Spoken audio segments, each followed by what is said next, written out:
Patty. Hello. How are Hello you? from the melting yard of Texas. The m- The the melting melting yard. yard? You Why can is it drop an egg melting? on the concrete here and it will cook. Really? I'm letting you know that. Yep. I don't know. That's pretty intense. Has anything happened this last week, or was there anything that's mind blowing? Oh, well, we could always say gas prices is the beautiful thing that It's people pretty are mind blowing battling. sometimes. I Yeah. think they're out of food at the grocery store. Mhm. What else? What is it? Microchips. They can't find them.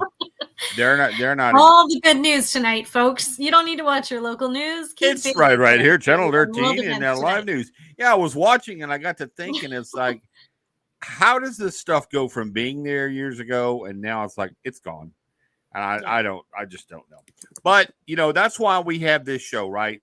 And all the sadness there is in the world, we try to bring a little laughter to the week. And I will tell you that I think that Monday is a great night to do it because you went through the weekend, you survived. You come to Monday nights, and we try to have a little fun. And so many of the people along the way we love to see here. Obviously, we've got our wonderful, amazing Love and Light listener, Bob Brunell, and Mr. John Covey is in the house. And we have many other people that join us. John McGinnis is along for the ride. We've got some amazing things coming up in the future, folks. I know we've been talking about it, but we're gonna revisit that. So we do know that the Warrens Paracon in October is going to be a super fun event. Me and Kelly went last year, and in all the Paracons she's been to, and some of the ones I've been to, we put that in a realm of like a rock concert. I say that again because it was like that many people. The people that were there who got in, the ones who were trying to get in. But here's one thing I saw, and I even told Kelly, they were standing in the rain to get in the doors. Now, it's funny. If it rains outside now, what do people do? They run. I can't do it. These people stood there like, nope, not going to keep me away.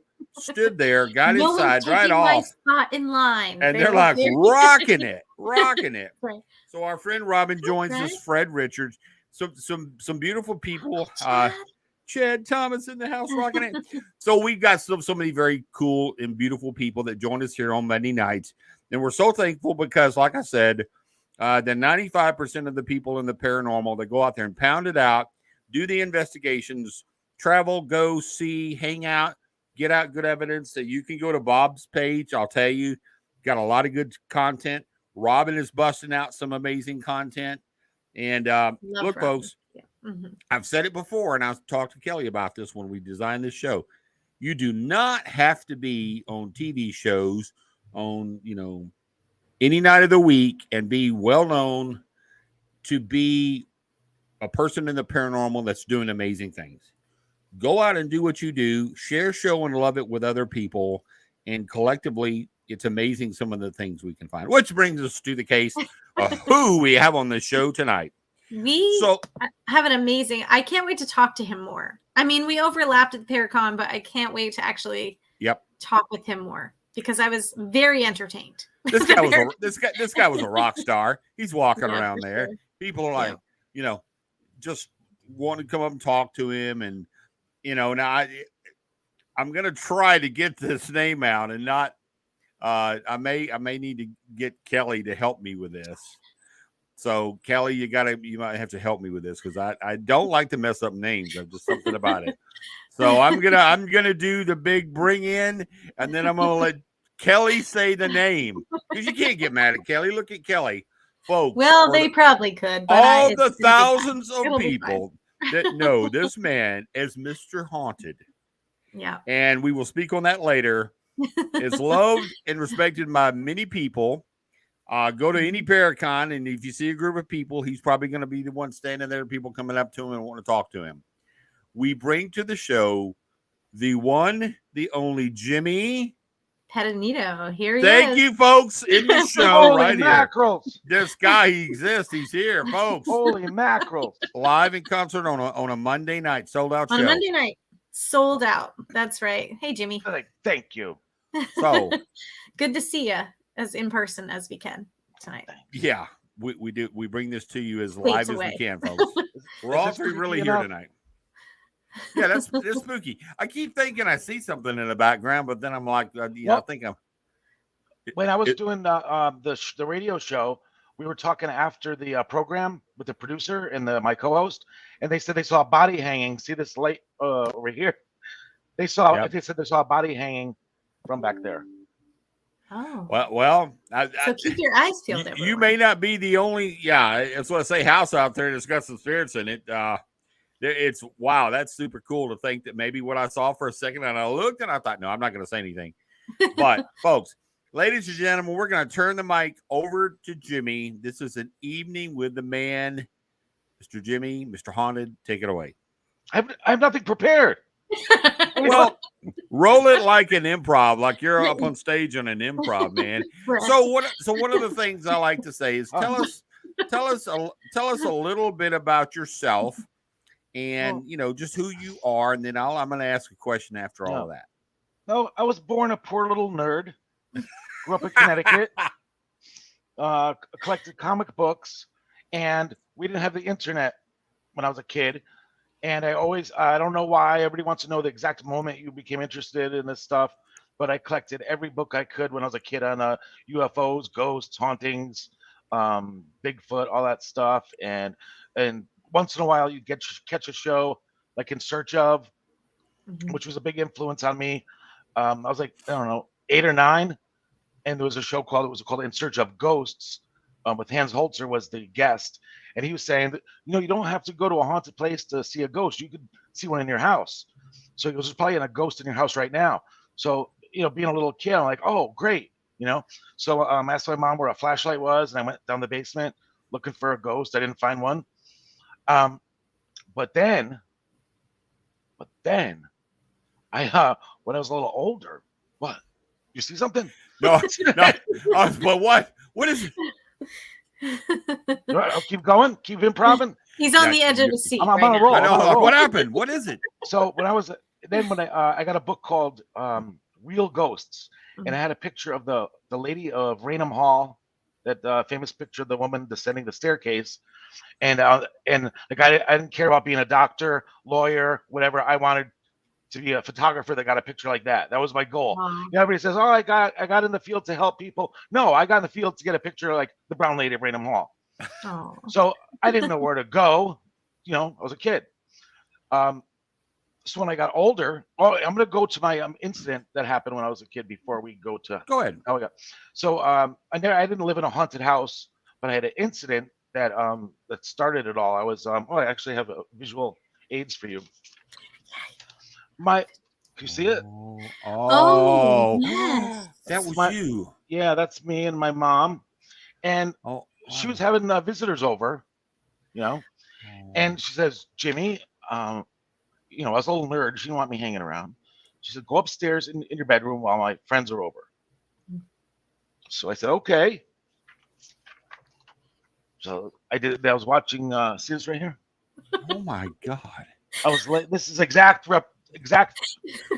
it's yes, replication drawn to scale. Everyone, I can see the intensity in your eyes, though. If you really take a moment, I see it, I feel it. I was laying on my bed like this. Oh my God. Listening to a baseball game on the radio. Okay. Just like any other day. And the station started changing on their own. They're going down the dial. And even as a kid, I thought, that's some kind of interference or, electrical thing. I don't know. I didn't think ghost or, paranormal. But then I saw the dials. There's a volume and a tuning dial. The tuning thing was going back and forth, rapid fire, like real fast by itself. Wow. Right. So then I said to myself, "Oh my God, what am I going to do?" And then something through my leg, like this. See my leg like this? Yeah. I threw my legs down really hard onto the bed. Really? And then I was scared of my mom. She said, "Stay up in your room." Yeah. So I went running down the stairs. Yeah. In this fashion.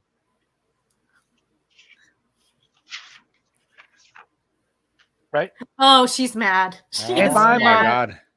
I said, "Ma, the ghost was turning my radio. It threw my legs down on the bed, there's a ghost in my room. See? She says, Jimmy, get back up in bed. There's no such thing. So imagine that. Poor little Jimmy had to go back up to that room. If only she had seen what you saw. So then I'm thinking I'm doing this all to prove my mom wrong, maybe a psychiatrist might say.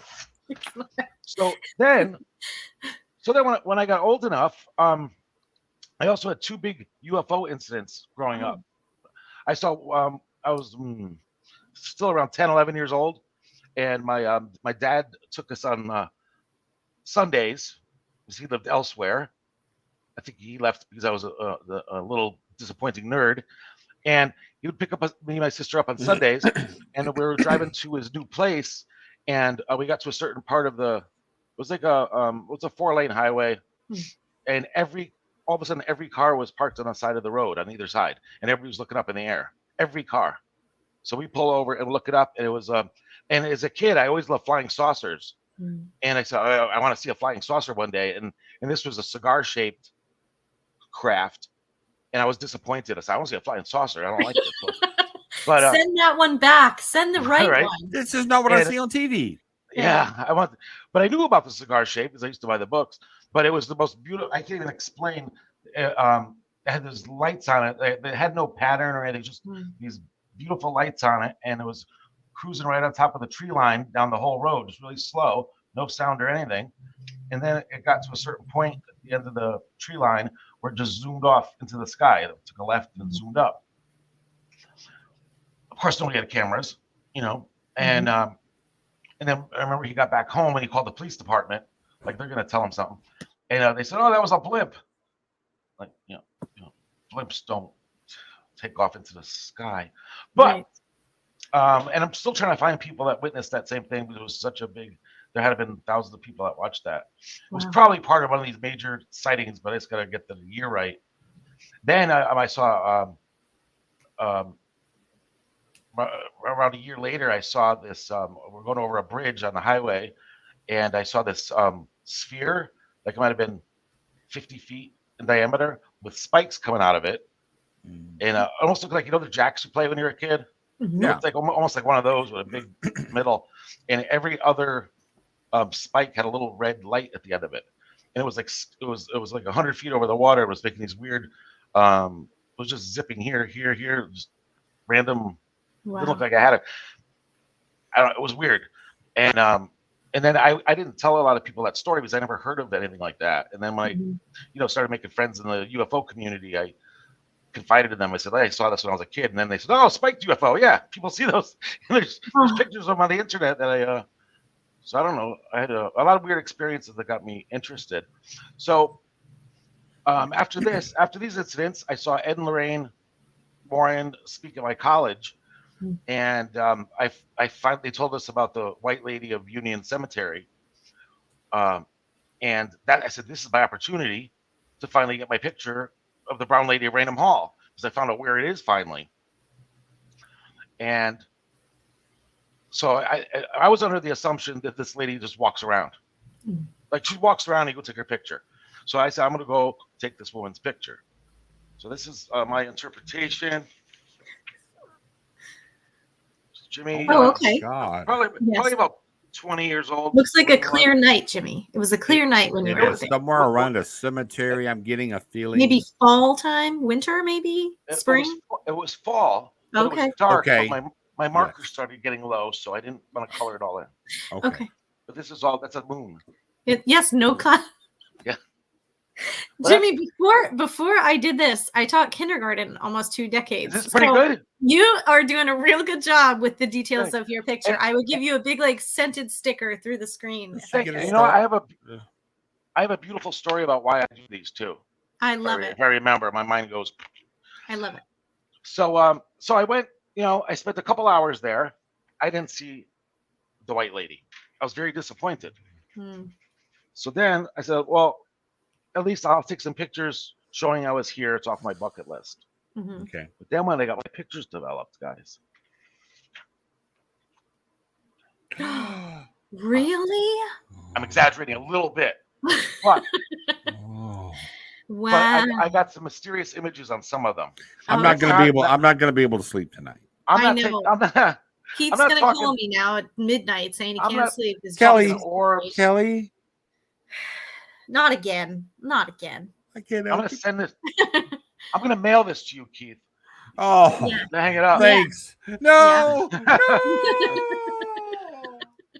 No. So I got some interesting pictures. Okay. So I started going every week.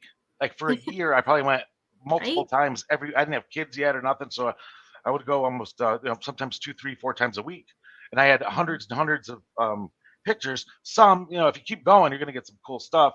Yeah. And then somebody told me, like, I was saving some orb ones, which it's never exciting to see an orb. Like, oh my god, that's incredible. No, so I threw all those away. And then anything that almost didn't look like a figure or face, I would just throw away. I would only keep the dramatic ones. So one night, it became a popular spot for people to hang out. And one evening, I met Debbie Elward. Debbie was at, I don't know if she was at the thing. But anyways, Debbie was with the Warrens group. And she said, hey, what do you got there? And I had a photo album of all the pictures I've accumulated.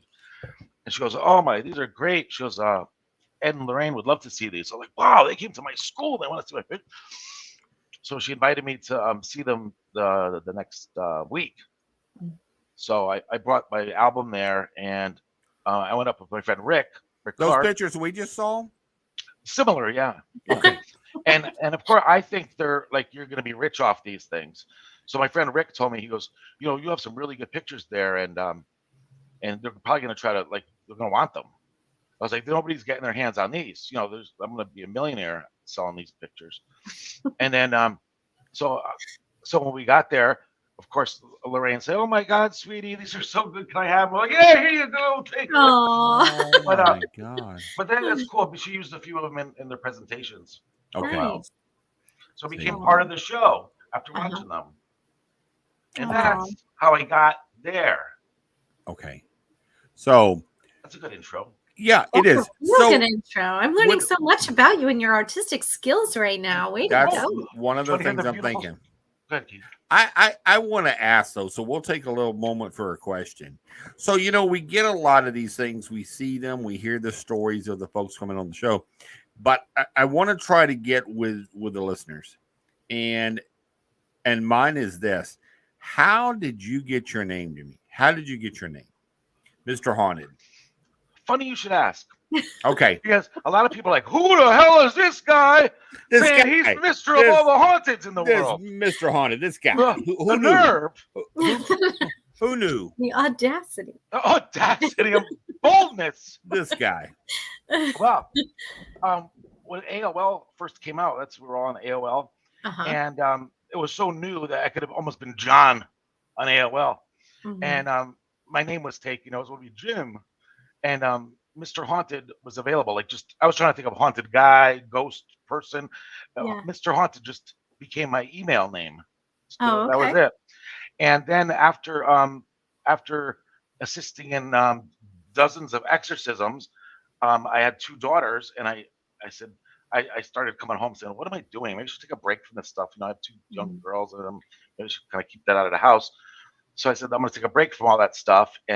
But I still want to be involved, so I taught an adult education class at the high school here for 10 years. And on the top of that, I make a little syllabus as a teacher. I made a little syllabus at the beginning of the year, what they can expect each week. And I said, if you have any questions, email me. And then my email is mrhaunted@aol.com. So these are adults, So during the class, they would raise their hand, they go, Mr. Haunted. I'm like, it stuck. It worked. Oh my gosh. And I like that.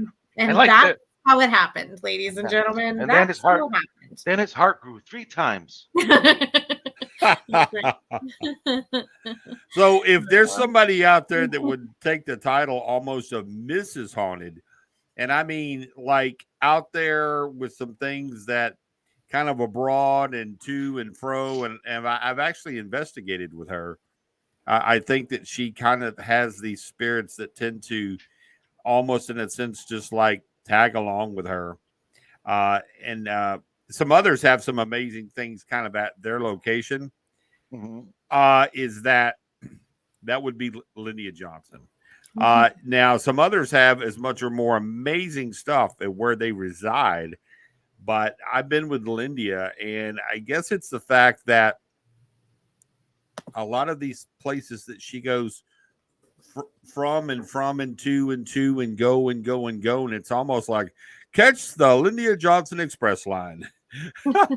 Because they literally kind of tag on, and I almost find myself, I've been with her from Galveston to and other places, Louisiana and so forth. And she came to the Paracon last year too. I finally got to meet her. Yeah, is that she has had times to where it's just like oh, hey, how you doing, Spirit? Yeah, I remember you. Okay, well, I got to talk to some other ones. And that's so cool of how maybe that energy that you kind of personify and she does is an inviting type. Maybe of how they just tend to, log on to you and just kind of check in. That's weird you mentioned that because this is something I wouldn't even talked about. But, Eric Vitale and Sean Austin, we used to go around a lot. They'd come up here and we'd go investigate abandoned buildings or whatever. And they were at, right after their show ended, we went to Union Cemetery. Like they were there filming just on Periscope or something. They said, Jim, come up, hang out with us. So they were like live on Periscope, talking in the graveyard. And I just drove up to the cemetery. And this is live on, I don't know, I'm sure you could find it if you wanted to. But he was just saying, oh, here's Jimmy coming up here. He used to come here every week back in the 90s or whatever. And then right after that, they say, I remember him. It's right on the neat. Right on the box. Oh, man. Cool. Yeah, that is, that's special. Now, I was recently up with Kelly at a location somewhere, and I didn't have as much fortune as that, but it goes to show you just how intelligent these spirits are. And I even think that they have emotion, because I had started off a conversation with a female spirit. I know that because she said her name and then tended to speak. Well, the next thing you know, I had been there and another person had walked in the room, and I introduced this person. Well, the spirit I was talking to was not having that, so much to the point that they gave me the big O, starts with an F, and second word ends with a U, and very clear. I mean, not in a kind way either. It was no. But then I was like, oh, wait a second. I mean to upset you.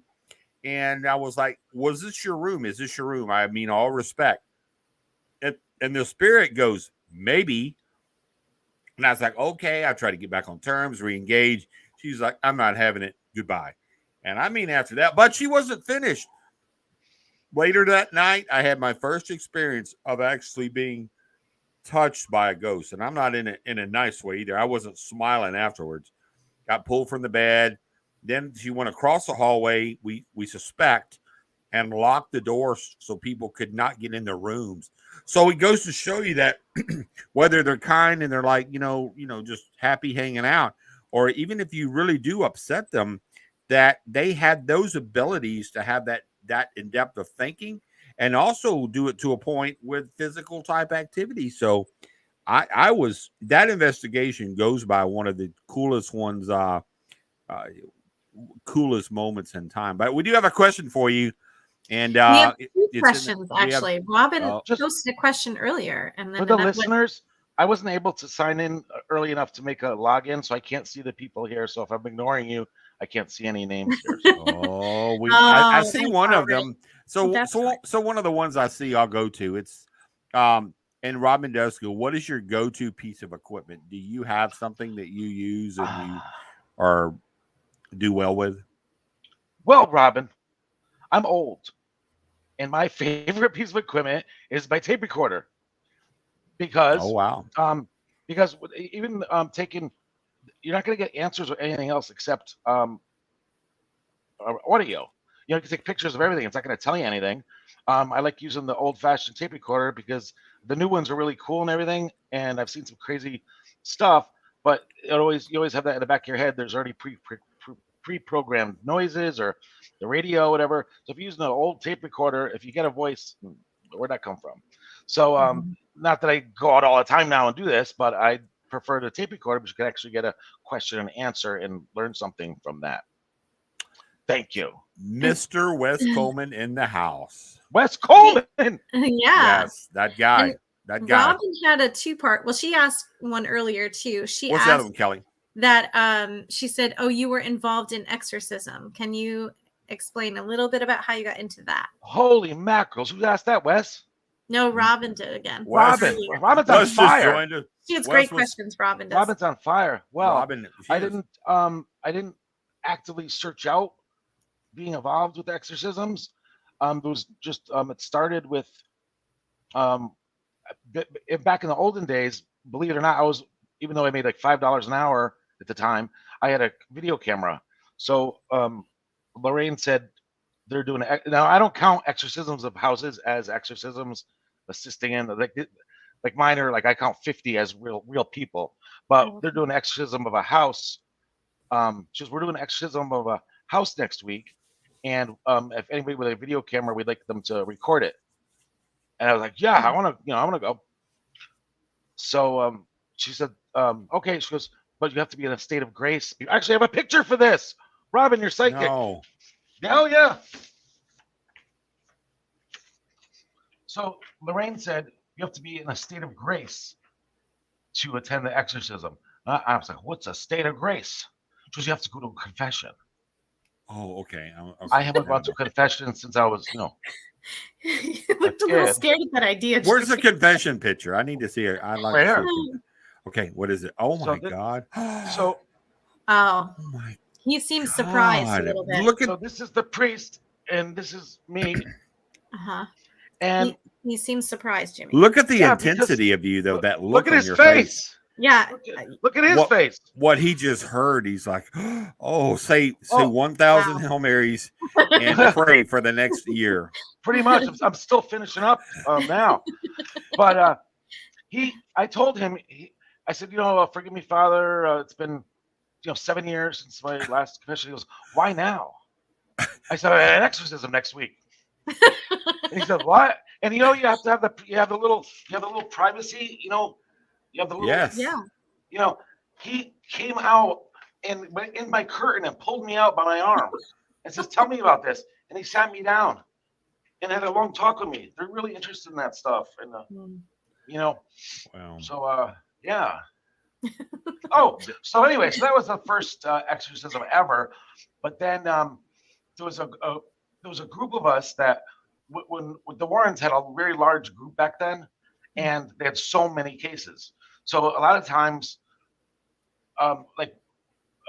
suppose I would go to one house and investigate one night, and then they'd send other investigators to be fair other nights, and sometimes you wouldn't see the beginning, middle, end to all these, like what happened in these investigations, and also like all the stuff they were getting the worst of the worst cases.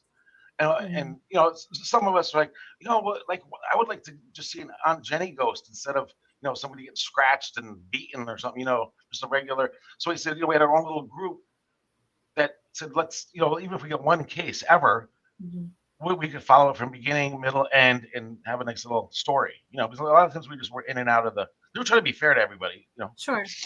So the first case we had was this woman in Massachusetts that was having, her and her boyfriend, they were only 18, 19 years old. They're renting a house, and they were complaining of they were hearing voices, and they had scratches on their new wallpaper they put up. And it said it looked like claw marks almost, and it would go up the stairs. They'd hear noises at night, and like I said, almost each night the noises would get closer to their bedroom. They said, I'm afraid, what's it going to do when it reaches us? Sure. So we went up there to interview them. And like I said, we're trying to get away from the real bad stuff. So we're interviewing the woman, and her parents came to visit also. And they tell us everything that's going on. But then the mother said, she had remember, she's only 18. She was having some problems when she was 12, 13 years old that we recorded because we were trying to show the doctors what's wrong with her. And they showed us videos of her in bed crying, and her arm is up in the air, and something's like turning her arm back and forth, rapid fire, like dragging her around the room. It hurt her enough that she actually broke bones in her hand and wrist during these attacks. There's a video that looks like something's holding her wrist and she's in a hallway and it's just like bashed her wall to wall. There's all these hours of just her spitting on the floor and laughing. It's crazy. So they weren't doing this to document paranormal. They were showing it to the doctors, like, what's wrong with our daughter? So they spent, I remember the number was around $10,000 on specialists to help her, that, you know, money they didn't have. And they said, you think this might be part of the whole thing here? I don't know. So after investigating the place a little bit, we asked the priest that was doing most of our exorcisms back then, Bishop McKenna. We told him what's going on. And he goes, sure, I'll go up there and help. You know, it's possible. I'll go up there and help. So she wasn't showing any of these kind of symptoms presently. But when we got up there, there were like 4 or 5 of us, and luckily I was recording this. You know, the priest and the assistant, they were doing the litany of the saints, and she was just in the chair, and all of a sudden she started, you could tell she's getting uncomfortable, and I actually made a face like this, like, oh, you know, like, oh my word, like what's going on here? Sorry, Keith. Now he's gonna have nightmares. Jimmy, he's just not gonna sleep tonight. Thanks for this, because now I'm gonna be on the phone early morning. He's gonna be so scared. Cover your eyes next time, buddy. So we were so, like, what's going on here? You know, so she was acting up. Yeah. And then her her eyes completely changed. See, it looked like they changed color. Her eyes. And then she's looking. She turned into a sweet little girl, and she was looking at me like I've never seen so much hate before in my life. I was scared. You see me on the video. She looks at me and I go. Rrr. So then now she's trying to get up and go after the priest, and we had to restrain her in the chair. And you know, like most of these don't end up happy. Like everybody wants a happy ending. It's like sometimes people get exorcisms for years and it never goes away, or, you know, it dissipates, but not 100%. After an hour or so, it went away, and then she didn't have anything happen since. And we wrote up that story on the website we had, and a producer, this is in the mid 90s, and a producer from ABC found it. They're trying to find a Halloween story to do, and they wanted to use that for the Primetime Live Halloween special. So they she agreed to interview and everything. So after that aired, that's why it went crazy, because people from all over the country were calling up saying, this is happening to my daughter, this happened to my husband or whatever. And we had to weed everybody out, and people, air flights to Connecticut every week. We had somebody coming in.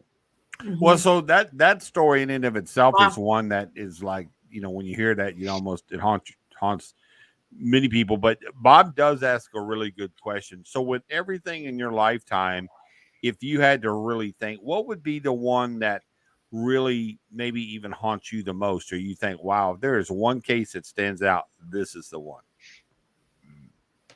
I mean, I have more interesting stories, but the one that that I don't like was this case in New Haven, where the woman was having crazy stuff happen in her apartment, and for whatever reason, every time we would drive to do an investigation or the interview to her, it was only 20 minutes away from me. It's not like it's a trek.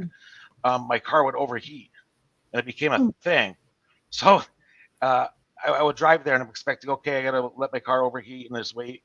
And then it's like every time I knew it was, I'm driving to work, shopping, doing your normal life in between this, but only when I went to this house, it would overheat. It's kind of weird. And then coming home from an investigation from that house one night, the only time this ever happened, I was laying in bed with the hall lights on. You know, it's not like it's dark, but the hall lights on. My room is shut off, and I see a black mist cloud coming down the hallway on the ceiling. And now I'm getting scared because we just came from this house. It looks like she got voodooed, basically, this woman. And I was like, oh my God, this is like, it's in my house. And then it came into the room, And like, you could tell people what to do in this situation. What happens to you? You're like, help me. And so it came into my room, and it was right over my head on the ceiling, a big giant black cloud. Wow. It was moving around and stuff. It was like and all I did is I closed my eyes and prayed till the next morning. I didn't open my eyes again. It could have been going like this to me the whole time. I don't know. I didn't see it. But that's the one thing it scared me, because it came like home, Well, and that's what we had 2 questions, both Robin and Carrie, who I can't wait to see at the next Paracon too. Have you ever brought anything home with you? And Robin asked if you've had many attachments. So they both I think that explained that one. I never had I've been pretty lucky. Yeah. I'm not gonna say I get attacked every night, or there's things that happen, but yeah, it could have been a lot worse. Yeah. So are you ready for the next Paracon, Jimmy? Are you No. ready for the next? Well, no. Have a few months and then you can be ready. It's yeah. What are you doing in the interim? Are you going to anything else? I'm gonna be at the there's one in Ansonia, Connecticut in July. Oh, okay. July 15th and 16th, something like that. Okay. And I think there's another one in Salem that I might go to.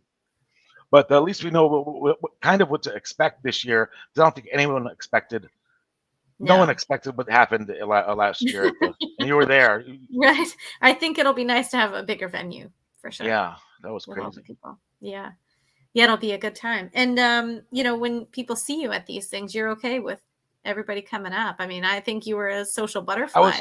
But I was flustered because, as you can tell, I thought I was just gonna have a table there so I could just see people. And then they asked me 2 days before, like, can you announce the speakers? I said, that's no problem. Just write a little blurb about everybody. And then it came to, well, these people didn't have a presentation, so they have to do a Q&A. So then it was now you have to spend 45 minutes every other person on the thing, and then people say, well, they want you in this room, and people, so it's a little crazy, but it's good crazy to have. Yeah, right. Bored at home.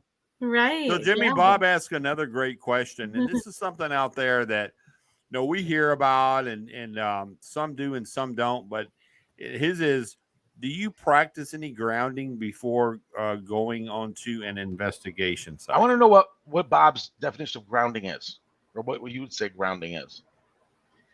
Okay, Bob. Okay, Bob, we're gonna take that time. What do you think as far as your definition of grounding? It's not a term that I use, so I'm not sure what he said. Well, Kelly. Yeah, any just preparations. A little bit for the time being, Kelly. Oh well, there's a that we always did every time we went to any investigation with Ed and Lorraine. We did Lord's Prayer, Hail Mary, Glory be to the Father, and the Saint Michael prayer before we went anywhere. That's what we did every class, every house, every car ride, everything, every time. He said putting up a shield for protection. Yeah. Do you use any visualizations or anything? Yeah, we do the whole envisioning yourself in a little white light to protect you. And I don't know, Jimmy, if you're like me in this, but as far as assisting with clients or cases or things like that, and anyone who investigates in the chat too, that's more of an ongoing thing. You don't just kind of do it once before you go. You do it while you're there in your head, or you're revisualizing while you're there. And then when you leave, it's constant. It's constant. And that's what leads the most Kelly protection. Oh, you have glasses on your head. Yes, I do. The way they cut off on the top of the screen looks like you have devil horns half the time. Oh, well, maybe I do. You see that? Oh, no. Kelly's like, what? Devil horns. If only I knew this earlier. You little devil horn. Oh, what a little devil you are. Yeah. Devil. Well, if she's the interpretation of devils, then life's going to be good. Yeah. So, you brought up a good point, and somebody asked me one time. So I came up with an idea of this protecting yourself, and this is what I did. And it's a great time to share it, because I think Jimmy brings up a point. He has his, Kelly has hers. It's ongoing. But if you go from the point of any loved one you've ever lost in this lifetime, Your grandmother, your grandfather, your brother, your dad. All those people I named, they're there. So what I do personally is I take each one of them. They are then holding each other's hands in a circle. So there you picture holding hands, holding hands, holding hands. So they're in a circle. What I do after that, I continue to go to the white light. It's whiter, it's brighter. Then it's just like it's just so bright, even with my eyes closed. Is I go in and I step kind of under and in those four within their circle. And then during that time I'm in there, even if something is scary, people go, oh my God, it's something's touching or scratching me. It's almost like it's in you can't penetrate this bond of my family trying to get to me. So to me, that's what's worked for me for many years. And with that, when you got the love and light from your loved ones that I personally believe are in heaven now, there's no getting through that. There's not. Good outweighs evil in the afterlife to me every time. Once you have that in your head and know that, then they're just not going to do it. So that's my thoughts, folks. If you don't have something, maybe that's something you can use and stay safe out there on those investigations. Jimmy, can you see Robin's great question? She said, what are your thoughts on orbs and anomalies? The sad part is when we first started, we were taught that anytime you get these little orbs on film, that's a ghost. It's a spirit. And then you start seeing people take pictures when it's drizzling out. And then they present this as, oh my God, look at all the spirits. And the thing is, I do think they could travel as a, energy, as a light, because I've seen it. But there's so many different variables, like the dust shows it. So how do you ever know if one's legitimate or not? Those are tough things. Those little orbs. So I do believe that they're legitimate ones. Sure. But even if you get a picture of one, you're not going to win a prize either. Yeah. Videos are cool sometimes, but you never know. I don't know. You still do a lot of your photography, Jimmy? Like when you go out or assist with cases and things, do you still video the experiences and take photos and things? Yeah, I do most of the stuff with the phone now. Oh, okay. Yeah. So that's your go-to camera. Now? Yeah. Yeah. I still have all my night vision, my old Sony Handycam and stuff. But once I get settled, I'll get that stuff out again. Well, if that's kind of your specialty, do you have any suggestions for people who are hoping to, catch certain anomalies and things like that? Do you have any suggestions for them? The only things I've noticed, like I said, I'm not an expert, but when I first started getting these pictures, I experimented because you're my own worst critic.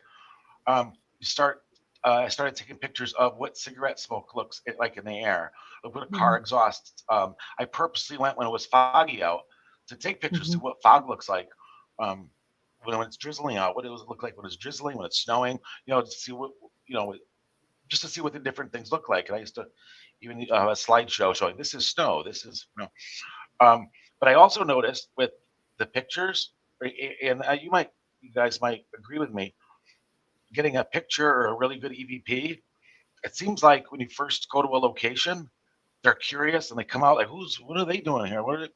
And you're going to get something. This is what my experience. You're going to get something early on than if you're there for 6 hours doing the same thing all for 6 hours. Like you're going to get something. You pretty much get it right away. Because I think they're coming out saying, what's going on here? Have you ever used a regular Polaroid camera? Oh, I wish I still had the original Polaroid. That was the best. You get instant results. Because with the old cameras, they used to be expensive for the film and expensive for developing. So you might be at a dead spot where you could take thousands of pictures and not get anything, and you just have to gamble and take the pictures. Then there might be a spot where you're getting amazing pictures and you don't even know it. With a Polaroid, you got instant results, and that would have been very helpful. Yeah. To have all the time. Do you use any if you mainly use your phone, do you have any app suggestions for like photo enhancement or editing so you can you just see what you get? I'm old. I like the natural, okay, there you go. Like a regular recorder to say, just audio recorder. And record picture. That's me.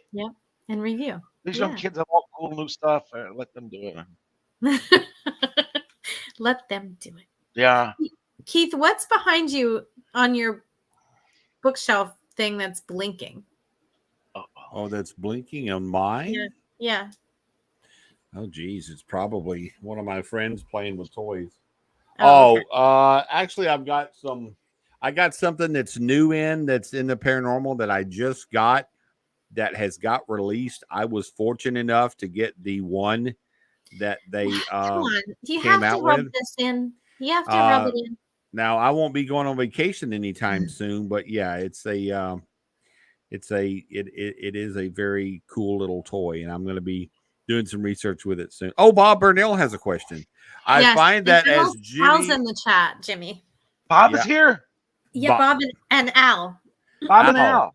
Yeah. Al, you know Al. I know Al. Yeah. He's been around I think it's longer than you. Exactly, Robin. That's my thoughts. He got one of his things before. Well, it's one of the things that I've been waiting to get that a friend of mine had got and had on the show. I've been wanting to get it, and then finally it got allowed to get released, and so I got one. We're going to see what's going to happen here at the end of the year with some research. I find out that with Jimmy, as far as early on catching evidence, I think ghosts were people, and people are curious. So when I pulled up to a location, I am already filming. They like to look out the windows to see who is there. Oh, and that's pretty. Bob brings up a good point. Is then I'll even ask, did you know we were coming? Did you know that we were going to be here? And then one of the fun responses we got up at Ohio State was for days. For days. Ooh. I'm laughing at Robin. She wants to know what you got. I'll be doing a reveal on it here coming up. He's not going to tell us, Robin. I'm gonna be doing a reveal on it. It's a big secret, apparently. No, it's something that we're going to be able to use and find out for sure.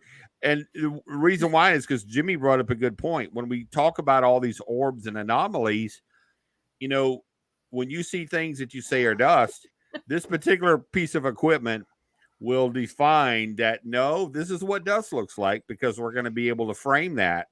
And so then we're going to say, here's a bug, and it's going to frame that. You're going to have it. So then to the history you go back to, and then as your lifetime recording with it, when you see something other than those two frames that we have on file, anything other than that has a self-illuminating light with intelligent movement in and of itself different than a bug or dust, there's only one thing. And if it's not normal, what is it? It's certainly not something we see every day. So, but I tend to want to do a lot of research on that, because I've actually done investigations where I said, how do you show yourself? How are we seeing you? Are you here? And one of the women said, balls of light. And I was like, so you just flew past me? And the man says, I did. Yeah. So I think that condensed energy that sometimes tends to elongate into a partial, apparition or something we see is potentially that. But I do know of one person that's in the chat that has a location that, if anybody's ever going to ever believe in a lifetime about what, a light anomaly possibly being paranormal, it would be this location, because the stuff that comes out of there, I've seen other things that are like, nah, not so much. This is different and unique, and that's why I'm pretty fascinated. But so Jimmy, one of the things coming up, you're going to be at this event coming up. It's going to be cool. Folks, if you don't know about the Warren's Paracon that's going to be coming up in October, you're going to get a chance to come up and, spend time with Jimmy, kind of have a little side stage something, visit with him, have these questions and many more. Pictures. You could bring your pictures. And you will. Something about I've seen that you're going to be doing photographs of the people, actually taking. Well, you're gonna be drawing them, like how you do the Las Vegas artists that do the pictures. So I think that'd be funny, because it wouldn't look anything like them. See, and you can do that. That's just part of the fun. Oh, Kelly, I was telling you about the after your thought. I was telling you about why I do my presentation in that way. Yeah, I love it. So I always give her credit. When I was a kid in the junior high, I had this teacher, Miss Lowney. She was my art teacher. And she was so cool. She used to play Fleetwood Mac Rumors repeatedly on the record Nice. player, and Uh-huh. only that album every class. And she was the cool teacher because the principal used to walk by and he'd come in and he'd call her out and go, "You don't play that in there. You don't do that." So as soon as he walked away, she blasted back up, and she was the teacher that when I was she said, cut out pictures of magazines or books to make a storyboard Mhm. to so tell a story. And I was like, that's great because I'm not a good artist, so I could just use other pictures to make a story. Yeah. So that's why I do my presentation the way I do in honor of her because Aw. she was murdered. She was Really? murdered. Thunder that was my favorite. only happens Yeah. when it's raining. And it's like those songs every time I hear them still. And Wow. so I do that in honor of her. I do my Aw. show like that. Oh. Well, I mean, I admire your artistic ability now. So clearly you learned a lot It's from her. folks, this is something we didn't know that Jimmy had that in him. Yeah. Wes is looking to get some portraits done at the show. I'm sure they're gonna be amazing. Robin's gonna be there. I don't know how many other people, but everybody should come hang out with us. folks, It's at like 2 the o'clock weekend we have before Jimmy Halloween. doing What else do you portraits. want to do? If anybody in the chat, Yeah. like I said, I can't see you guys, so I'm not acknowledging because I can't see you. But like Al, whoever, send me a message and I will instantly, within tonight, draw a picture of you and send it to you in Messenger. See? Wow. That's an There extra you go. bonus. Folks, that's an Extra extra bonus. bonus. Actually, we had something very cool. So one of our listeners, Miss Robin Kale, got her cap from a recent person we had on the show. And let me tell you, so we do actually deliver on the show. Jimmy's promising to do that. You can get your own amazing picture. Alfred's already excited. He's sending his stuff as we speak. I know. And we can get that of a picture of you. But some other amazing stuff we got coming down the pike for some little treats and treasures. So, hey, that's some fun stuff. But I will ask this. How do they get a hold of you, Jimmy, out there on the World Wide Jimmy, Web? Fred's opting out. out. So Fred, I already drew a picture of Fred this week. No, Wes, you did not. Wes, you did not get ripped off. Not yet. It's still coming. Look, Mr. Haunted at AOL.com. Still. I'm still on AOL. Yeah. That's fantastic. Aw. Well, please tell everybody how can they follow you and see what you're up to? Well, I'm on Facebook most of the time, as you see, making Johnny Depp videos. So if you look at my name up there, is that what you're doing, Johnny Depp? Type that. You haven't been watching my videos? No, I haven't. I'm a TikTok sensation. Yeah, type in my name up there. Oh my god! And then I have room for 5 people. Oh, okay. 5 more, and then you max out. Then they just can follow you.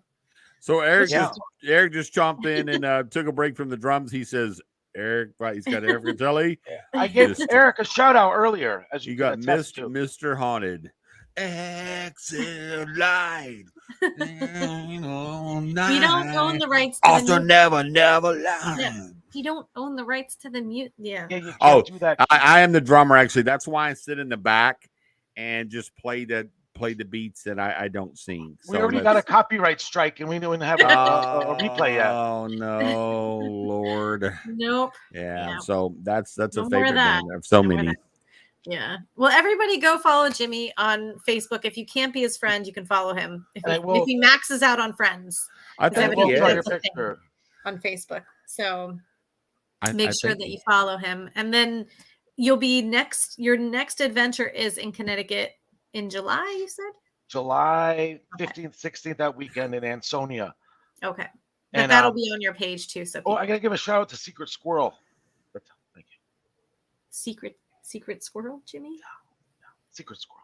Do you want there's no elaborating because it's no, that's it. Okay. There you have it, folks. Your message for the night. Yeah. Moral of the story, code word, Secret Squirrel. Secret Squirrel. Oh. Well, do you have a minute, Jimmy, to wait backstage till we wrap up? Yes. Okay. Thank you very much.